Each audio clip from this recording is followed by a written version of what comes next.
You want to segment stuff and cut out stuff from images for your thumbnails, but you don't want to pay for Photoshop. This is how that you are able to segment stuff and cut out stuff and images for free. The thing that you do is that you go to the Segment Anything website.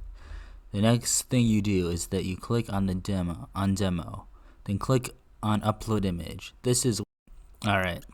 There are a lot of things that you can do, like go to cutout section and cut out everything so that it is on the image. But you came here for it is that you want to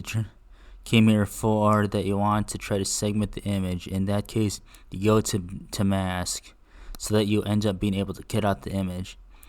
You can also use the remove areas feature that you can end up picking up on what is it that you want to segment or cut out. That is all for today.